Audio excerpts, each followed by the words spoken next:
ನಂಜನಗೂಡು ತಾಲೂಕು ಆರೋಗ್ಯ ಇಲಾಖೆ ಹಾಗೂ ಸಾರ್ವಜನಿಕ ಆಸ್ಪತ್ರೆ ಇನ್ನರ್ ವೀಲ್ಸ್ ಕ್ಲಬ್ ಸಹಯೋಗದಲ್ಲಿ ಸಾಮೂಹಿಕವಾಗಿ ಸೀಮಂತ ಕಾರ್ಯಕ್ರಮವನ್ನು ಹಮ್ಮಿಕೊಳ್ಳಲಾಗಿತ್ತು. ಪಟ್ಟಣದ ತಾಲೂಕು ಆರೋಗ್ಯ ಅಧಿಕಾರಿಗಳ ಕಚೇರಿಯಲ್ಲಿ ಹಮ್ಮಿಕೊಂಡಿದ್ದ ಕಾರ್ಯಕ್ರಮಕ್ಕೆ ಹಿರಿಯ ದಂತ ವೈದ್ಯಾಧಿಕಾರಿ ಡಾಕ್ಟರ್ ಅನಿತಾ ಜ್ಯೋತಿ ಬೆಳಗುವ ಮೂಲಕ ಉದ್ಘಾಟಿಸಿದರು. ಸರ್ಕಾರ ಆರೋಗ್ಯ ಇಲಾಖೆ ಮೂಲಕ ಸಾಮೂಹಿಕವಾಗಿ ಗರ್ಭಿಣಿಯರಿಗೆ ಸೀಮಂತ ಕಾರ್ಯಕ್ರಮ ಜಾರಿಗೆ ತಂದಿದ್ದು, ಬಡತನ ರೇಖೆಗಿಂತ ಕೆಳಗಿನ ಬಡ ಕುಟುಂಬದ 40 ಮಂದಿ ಗರ್ಭಿಣಿಯರಿಗೆ ಸೀಮಂತ ನಡೆಸಲಾಯಿತು. ಅರಿಶಿನ, ಕುಂಕುಮ, ಹೂವು, ಹಣ್ಣು, ಬಳೆ, ತಾಂಬೂಲದಿಂದ ಮಡಿಲು ತುಂಬಲಾಯಿತು.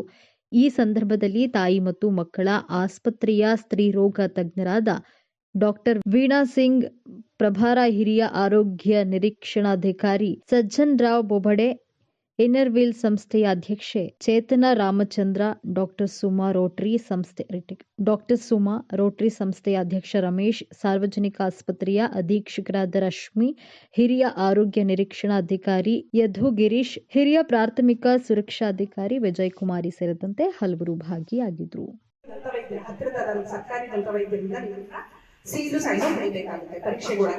ಸೊ ರೋಗ ಲಕ್ಷಣಗಳು ಏನೆಲ್ಲ ಇರ್ಬೋದು ಅಂತಂದ್ರೆ ಜಿಂಜವೈಟಿಸ್, ಪೆರಿಡಾಂಟೈಟಿಸ್ ಅಂತ ಹೇಳ್ತೀವಿ. ಅಂದ್ರೆ ಬಸಡಿನ ಉರಿಯೂತ.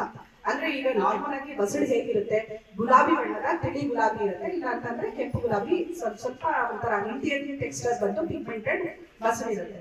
ಆದ್ರೆ ಇನ್ಫೆಕ್ಷನ್ ಇದ್ದಾಗ ಏನಾಗುತ್ತೆ ಅಂತ ಹೇಳಿದ್ರೆ ರಕ್ತ ಬರೋದು, ತುಂಬಾ ಮೃದುತ್ವ ಇರೋದು ಬಸಡಲ್ಲಿ, ಈ ರೀತಿ ಆದಂತಹ ಸಮಸ್ಯೆ, ಹಲ್ಲುಜ್ಜಿದಾಗ ರಕ್ತ ಬರೋದು, ಇದನ್ನ ನೀವು ಚಿಕಿತ್ಸೆ ತಗೊಂಡ್ರೆ ಆರಂಭಿಕ ಹಂತದಲ್ಲೇ ಅದನ್ನ ನೀವು ಚೆನ್ನಾಗಿರ್ಬೋದು. ಹುಟ್ಟ ಮಗುವಿನ ತೂಕ ಕೂಡ ಎಲ್ಲರಿಗೂ ಗೊತ್ತು, 2.5 kg ಮೇಲಿದ್ರೆ ಆರೋಗ್ಯವಂತ ಮಗುವಿನ ಜನನ ಆಗುತ್ತೆ ಅಂತ ಹೇಳಿ.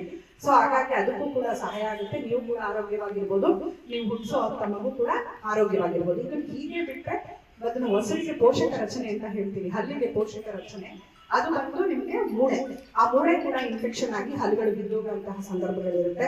ಅದಲ್ಲದೆ ಗರ್ಭಾವಸ್ಥೆಯಲ್ಲಿ ಅನೇಕ ರೀತಿಯಾದಂತಹ ಹಾರ್ಮೋನ್ಗಳ ವ್ಯತ್ಯಾಸದಿಂದ, for example oestrogen and progesterone level ಜಾಸ್ತಿ ಆಗಿ ಹೊಸಲಿನಲ್ಲಿ ನಿಮಗೆ ಒಂದು ಗಂಟುಗಳ ತರ ಬರುತ್ತೆ. ಅದು ನೋಡಿರ್ಬೋದು. ಅದಕ್ಕೆ ಪಯೋಜನಿಕ್ ಗ್ರಾನ್ಯುಲೋಮಾ ಅಂತ ಹೇಳ್ತಾರೆ. ಇದ್ರ ಬಗ್ಗೆ ಯಾರು ಹೆದರ್ಕೊಳ್ಳುವಂತ ಅವಶ್ಯಕತೆ ಇಲ್ಲ. ಡೆಲಿವರಿ ಆದ್ಮೇಲೆ ಅದು ತಾನಾಗೆ ಕರಗುತ್ತೆ. ಇಲ್ಲದಿದ್ರೂ ಕೂಡ ನಾವು 2ನೇ ತ್ರೈಮಾಸಿಕದಲ್ಲಿ ನಾವು ಅದಕ್ಕೆ ಚಿಕಿತ್ಸೆಯನ್ನ ಕೊಡಬಹುದು. ಈ ಚಿಕಿತ್ಸೆ ಬಹಳ ಸುರಕ್ಷಿತವಾಗಿರುತ್ತೆ, ದಂತವೈದ್ಯರು ಕೊಡುವಂತಹ ಚಿಕಿತ್ಸೆ. ಅದಲ್ಲದೆ ಡೆಂಟಲ್ ಪೇನ್ ಬಂದಾಗ ಬಾಯಿ ತುಂಬಾ ಹಣ್ಣು ಬರುತ್ತೆ, ಹುಡುಕಲ್ಲಿರುತ್ತೆ, ಅಂತ ಟೈಮಲ್ಲಿ ಎಕ್ಸ್ರೇ ತೆಗಿಬೇಕು ಅಂತ ಹೇಳ್ತೀವಿ. ಹಾಗಾದ್ರೆ ಅದು ಸುರಕ್ಷಿತನ? ಖಂಡಿತವಾಗ್ಲೂ ಸುರಕ್ಷಿತ. ಯಾಕೆ ಅಂತ ಹೇಳಿದ್ರೆ ಅಲ್ಲಿಂದ ಎಕ್ಸ್ರೇ ಇಂದ ಬರುವಂತಹ ವಿಕಿರಣಗಳು ಹಾರ್ಮ್ಫುಲ್ ಆಗಿರಲ್ಲ, ಬಹಳ ಕಡಿಮೆ ಮಟ್ಟದ ವಿಕಿರಣಗಳಾಗಿರುತ್ತೆ.